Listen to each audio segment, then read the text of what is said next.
வணக்கம் நண்பர்களே, இது அண்ணாவின் அரசியல் பலகு சேனலுக்கு உங்களை அன்புடன் வரவேற்கிறேன். இன்று நாம் பார்க்க போகும் தலைப்பு என்னவென்றால், முத்தமிழறிஞர் டாக்டர் கலைஞர் அவர்களின் செய்த சாதனைகளை சிலவற்றை மட்டும் பார்க்க முடியும். முழுமையாக பார்த்தால் ஒரு அரை நாட்கள் ஆகும். அவர் செய்த சாதனைகளை சிலவற்றை மட்டும் உங்களுக்கு எடுத்து கூற வேண்டும் என்று நினைக்கிறேன். இன்று நமக்கு கல்வி, வேலைவாய்ப்பு, குடிநீர், மின்சாரம், மருத்துவம் அனைத்தும் ரொம்ப எளிதில் கிடைக்குதில்ல. இந்த வசதி அனைத்துமே 1970 காலகட்டத்தில் எதுவுமே கிடையாது. அப்போ மக்களை ரொம்ப அவசரப்பட்டாங்க. அப்போ இருந்த முதல்வர் முத்தமிழறிஞர் டாக்டர் கலைஞர் என்ன செஞ்சார்னா, ஒரு விஷயத்தையும் மக்களுக்கு பார்த்து செதுக்கி கொடுத்தாரு. அவர் கொடுத்தது தான் இன்று தமிழ்நாட்டில் வேலைவாய்ப்பு, மருத்துவம், அனைவருக்கும் தாழ்த்தப்பட்டவர், மிக தாழ்த்தப்பட்டவர், பிற்படுத்தப்பட்டவர் அனைத்து மக்களுக்கும் சென்றடைந்து இன்று தமிழ்நாடு இந்த நிலைமைக்கு நல்ல ஒரு ஸ்டேட்டாக, இந்தியாவில் பெஸ்ட் ஸ்டேட்டாக, பெஸ்ட் மாநிலமாக இருப்பதற்கு முத்தமிழறிஞர் டாக்டர் கலைஞர் அவர்களின் செய்த சாதனைகள். வாருங்கள் அவர் செய்த சாதனைகளை காணலாம். முதலில் 1970 காலகட்டத்தில் பார்த்தீங்கன்னா, ஊருக்கு ஒரு, இல்லை தெருவுக்கு ஒரு, இல்லை 2 தெருவுக்கு ஒரு, 3 தெருவுக்கு ஒரு கிணறு மட்டும்தான் இருக்கும். கிணறுல தான் போய் தண்ணி எடுக்கணும். எல்லாமே சேர்ந்துவாங்கல்ல, தண்ணி சேர்ந்துறது, இப்படி இழுக்கிறது கைத்தில். அந்த தண்ணியில் குடிக்கிறதுக்கு, துணி துவைக்க, குளிக்க அனைத்துக்கும் யூஸ் பண்ணலாம். அந்த தண்ணி எப்படி எடுத்தாங்கன்னா, பூமியில் கிணத்துலேருந்து எடுப்பாங்க. அந்த தண்ணியில் பூச்சி, புழுவு எல்லாமே இருக்கும். அதெல்லாம் பார்த்து அன்னைக்கு காலகட்டத்தில் அதெல்லாம் ரொம்ப சிம்பிள், இதெல்லாம் குடிச்சிட்டு இருந்தாங்க. எல்லாத்துக்குமே ஒரு நோய் பரவ ஆரம்பிச்சு. இந்த காலில் நரம்பு சுற்றுறது, மலேரியா, கால்ரா, இந்த மாதிரி நோய்கள்லாம் நிறைய பரவ ஆரம்பிச்சு. கலைஞர் அப்போ ஆட்சியில் இருந்தப்ப அதிகாரிகள் கூப்பிட்டு, என்னப்பா பிரச்சனை, மக்களுக்கு இப்படியெல்லாம் வருது அப்படின்னு கேட்குற ஐயா அதுக்கு ஒன்றும் இல்லையா, தண்ணினால் வருதுங்கய்யா. அப்படியா, தண்ணினால் வருதா அப்படின்னு யோசனை பண்ணி தான் முதல்ல அவர் கொண்டு வந்து திட்டம் தான் குடிநீர் வடிகால் வாரியம். குடிநீர் வடிகால் வாரியம் என்றால் என்ன தெரியுமா? தண்ணியை எடுத்து, காவேரியில் வருது தண்ணியை எடுத்து, இல்லைன்னா போர் மூலமாக வருதோ, இல்லை வீராணம் ஏரியோ, கொள்ளிடமாறோ, அந்த தண்ணியெல்லாம் எடுத்து ஒரு டேங்கரை கொண்டு போய் ஃபில் பண்ணணும். ஊரில் ஓவர் டேங்க் கட்டுவாங்க தெரியுங்களா, ஓவர் டேங்க், அதில் கட்டி ஃபில் பண்ணிவிட்டு அந்த தண்ணியை பைப்பு மூலிமா ஒவ்வொரு வீட்டுக்கும் கொடுப்பாங்க, தெருவுக்கு கொடுப்பாங்க.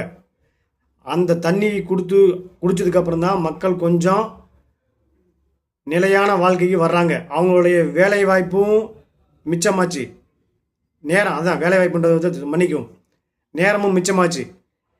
இத்தனை கொடுத்த தலைவர் டாக்டர் கலைஞர் அவர்கள். அப்புறம் இன்னொரு விஷயம் என்னன்னா, காவல்துறைக்கு நலம் வாரியம் அமைத்து கொடுத்தவர் முத்தமிழறிஞர் டாக்டர் கலைஞர். அந்த காவல்துறையில் பெண்களும் பணியில் அமர்த்தலாம் என்ற சட்டத்தை இயற்றியவர் கலைஞர். இன்று சில பேர் பேசுகிறார்கள்ல, பெண்களுக்கு நான் தான் காவலன் பேசுகிறார்ல, இதெல்லாம் 1970 80களிலே முத்தமிழறிஞர் டாக்டர் கலைஞர் யோசனை பண்ணி சிந்தித்து பெண்களும் காவல்துறையில் பணியிடம் அமர்த்தலாம் என்று ஒரு சட்டத்தை இயற்றினார். பிறகு மக்கள்லாம் முன்னும் பார்த்தீங்கன்னா குடிசை வீடு, குடிசையில் ரோட்டு ஓரத்தில், இந்த காவா ஓரத்தில் எல்லாம் நிறைய இருப்பாங்க. கிராமங்களில் பார்த்தீங்கன்னா வீடே இல்லாமல் இருக்கும். அவங்களுக்கு பூரா ஒரு வீடு கட்டி தரணும்னு அதான் ஹவுசிங் போர்டு, குடிசை மாற்று வாரியம் அப்படின்னு ஒரு திட்டத்தை முதல்ல கொண்டு வந்தவர் முத்தமிழறிஞர் டாக்டர் கலைஞர். இன்றைக்கி நம்ம அழகாக எல்லாத்துக்குமே வருதா, கிராமத்தில் பார்த்தீங்கன்னா டாக்டர் கலைஞர் இல்லம், திரு MK ஸ்டாலின் இல்லம், MK ஸ்டாலின் அவர்களால் கட்டப்பட்டது அப்படின்னு வருதா. இன்றைக்கி ஹவுசிங் போர்டில் இருக்காங்கன்னு வச்சுங்களேன், ஹவுசிங் போர்டில் வீட்டு இருக்காங்கல்ல, இதற்கு முதலில் அடித்தளமிட்டவர் கலைஞர். இந்த திட்டத்தை அன்று அவர் கொண்டு வரவில்லை என்றால் வேறு யார் கொண்டு வந்திருப்பார்கள்? யாரும் கொண்டு வந்திருக்க மாட்டார்கள். இந்த அளவுக்கு சிந்தித்து செயல்படும் தலைவர்கள் தமிழ்நாட்டில் இல்லை. பின்பு ரோட்டில் பார்த்தீங்கன்னா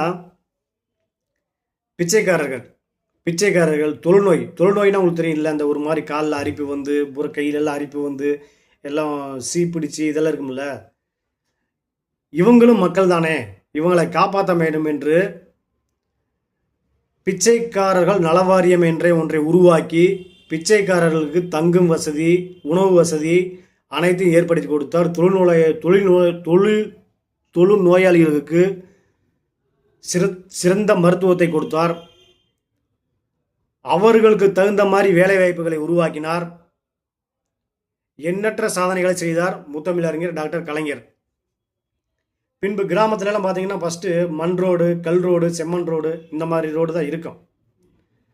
அந்த ரோட்டுக்கெல்லாம் வந்து கிராமங்களுக்கு முதலில் தார் சாலை அமைத்து கொடுத்தவர் கலைஞர் அவர்கள். இன்னைக்கு வண்டி வாங்கிட்டு இப்படி ஒரு ரவுண்டு போகலாம், கார் வாங்கிட்டு இப்படி ஒரு ரவுண்டு போகலாம், எல்லாம் போகலாம், நான் தான் வந்துட்டேன்னு எல்லாம் பேசலாம். அன்று அந்த காலத்தில் ஒரு 40-50 வருஷத்துக்கு முன்னாடி கிராமங்களுக்கு தார் சாலை ஏற்படுத்தி கொடுக்கணும்னு ஒரு சட்டத்தை கொண்டு வந்தவர் முத்தமிழறிஞர் டாக்டர் கலைஞர். ரோடு மட்டும் இல்லை, அந்த கிராமங்களுக்கு மின்சார வசதியை ஏற்படுத்தி கொடுக்க வேண்டும் என்று சட்டம் கொண்டவர் டாக்டர் கலைஞர் அவர்கள். பிற்படுத்தப்பட்டோர், தாழ்த்தப்பட்டோர் நலவாரியம் அமைத்து கொடுத்தவர் டாக்டர் கலைஞர். அரசு ஊழியர்கள், அதான் கவர்மெண்ட்ல வேலை செய்கிறாங்களா அரசு ஊழியர்கள்,